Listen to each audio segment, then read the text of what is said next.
Il y a une question orale qui va être posée par Madame Battini, seule, puisque Monsieur Amaro n'est pas là. Je vous écoute pour la lire. Oui, alors ça concerne en fin de compte les groupes scolaires. Donc j'aurais pu en parler tout à l'heure, mais bon, j'ai déjà atteint la fin. Alors la question, c'est de nombreuses familles se voient être impactées à la prochaine rentrée par une incohérence dans les inscriptions au sein des écoles primaires de la commune. Pire, pour certaines d'entre elles, la règle de la fratrie ne serait pas respectée. Pouvez-vous, monsieur le maire, nous expliquer pour chaque famille pour quelles raisons ces décisions ont été prises ? D'accord. Alors, avant de vous répondre, vous dire le gros travail qui a été fait aussi bien par le service éducation que par le guichet concernant ces inscriptions qui posent toujours de grandes difficultés. Alors, il y a eu effectivement quelques imperfections, pour ne pas dire erreurs, et en matière de la règle de fratrie, il y a eu en effet trois erreurs qui ont été d'ailleurs rectifiées. Par contre, conformément à la règle que j'ai énoncée tout à l'heure et dans un tout autre cadre, vous comprenez que pour des raisons de discrétion, je ne citerai pas de nom de famille au sein du conseil municipal. Ça me paraît normal. Concernant par contre la question des incohérences. Alors, je ne crois pas qu'il soit question d'incohérence. Nous avons eu un certain nombre de difficultés qui ont été pratiquement toutes levées, à une exception près, c'est l'école des Bourroumettes. L'école des Bourroumettes est effectivement, enfin le groupe scolaire des Bourroumettes est effectivement un groupe sur lequel nous sommes un petit peu à flux tendu, mais bon, bien évidemment, je ne peux pas pousser les murs. Pour autant, nous avions très exactement 14 dossiers qui posaient difficulté. Sur ces 14 dossiers, il y a les 3 que j'évoquais tout à l'heure qui relèvent de l'erreur pure et simple, donc il en reste 11. Je recevrai bien après-demain toutes les personnes qui sont concernées et je crois pouvoir avoir réglé la majorité des cas. Par contre, ce que je voudrais quand même dire, quand vous parlez d'incohérence, non, justement, si je voulais rester dans la cohérence pure et simple, j'adopterais une règle extrêmement simple. On est dans un quartier, on va à l'école du quartier, et croyez-moi, il y a bien d'autres villes où ça se passe comme ça. J'ai toujours voulu régler avec mon adjointe et mes services les choses de la façon la plus humaine possible. Alors quand je dis la plus humaine possible, ça veut dire quoi ? Ça veut dire que parfois, il y a dans un quartier un grand-père, enfin un papy, une mamie qui va chercher le petit à l'école alors que la maman, donc la fille des grands-parents, travaille. De ça, on a tenu compte. Parfois, c'est même pas le papy et la mamie, c'est la nounou. De ça, on a tenu compte. Après, les deux règles, entre guillemets, c'est pas des règles de loi, c'est un peu notre propre jurisprudence que nous avons appliquée, c'est la règle de la continuité scolaire et la règle de la fratrie. Allez, à 99% et même un peu plus, on y est arrivé. Il restait effectivement 14 moins 3, 11 cas. Et ça concerne le groupe des Bourroumettes pour la raison que j'ai dite. Bon, sur ce groupe des Bourroumettes, je vous dis, je recevrai tous les parents, un par un, hein, bien sûr, c'est pas une réunion publique, samedi matin. Sur ces 11, j'en ai réglé 8 plus 3. 8 en les maintenant sur les Bourroumettes, et 3 en demandant à ce que on aille des Bourroumettes à l'immense distance que constituent les amandiers, parce qu'aux amandiers, on a moins cette contrainte. Donc on n'est pas à 100%, mais on est à 99,95%. Honnêtement, je ne peux pas faire mieux. Par contre, j'en profite quand même pour dire une chose qui, madame, ne vous concerne en aucune manière, bien évidemment.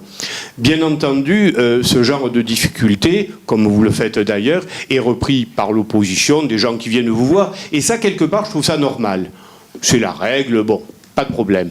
Ce qui est un peu moins normal, je sais qu'aujourd'hui, les réseaux sociaux sont un lieu de communication, mais malheureusement, parfois de communication anonyme. Parce que sur les réseaux sociaux, lorsque je m'exprime à travers Facebook ou à travers Le Pénois, c'est Michel Amiel, c'est le maire qui s'exprime.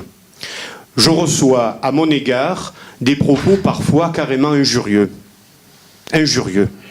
Bien évidemment anonymes. bien évidemment anonyme. Parce que les gens qui signent, ils signent pas de leur vrai nom. Et ça, vous allez m'excuser l'expression un peu triviale, c'est dégueulasse. Si quelqu'un a quelque chose à me dire, vous vous en êtes jamais privé, mais vous l'avez fait en face, on me le fait dans les yeux. Mais utiliser, et ça je me le mets en garde, et en particulier les plus jeunes, parce que ce mode de communication qui ne m'est pas vraiment familier, les réseaux sociaux, c'est pas ma culture. C'est pas la culture des gens qui ont 60 ans, et plus. Même si ça le devient. On est obligé d'y faire attention. Moi je mets en garde ceux qui utilisent ces pratiques. On peut m'injurier, c'est pas agréable, mais pas de façon anonyme. Pas de façon anonyme. À la limite, même M. Fusone, bon, c'était pas élégant. Il a pris à partie un de nos élus. Je fais pareil avec vous. Je l'ai fait dans les yeux. Voilà. Mais quand on traite les gens de façon injurieuse, à travers les réseaux sociaux, de façon anonyme, c'est-à-dire sans signer de son propre nom, je trouve ça d'une lâcheté et qui rappelle malheureusement des temps que je ne voudrais pas voir revenir. Voilà. Donc, je reviens à l'aspect purement technique. Je vais vous répondre puisque vous vous êtes adressé à moi. Oui, mais ça ne s'adressait pas à vous. Hein. Je regrette que... Ah, mais j'en doute pas. On puisse vous insulter sur Internet. Non, je regrette ces faits. Ce que je m'étonne, c'est que, moi connaissant bien Facebook, on puisse signer anonymement. C'est impossible avec Facebook. Mais pas anonymement. Vous êtes obligé d'avoir un nom et un prénom.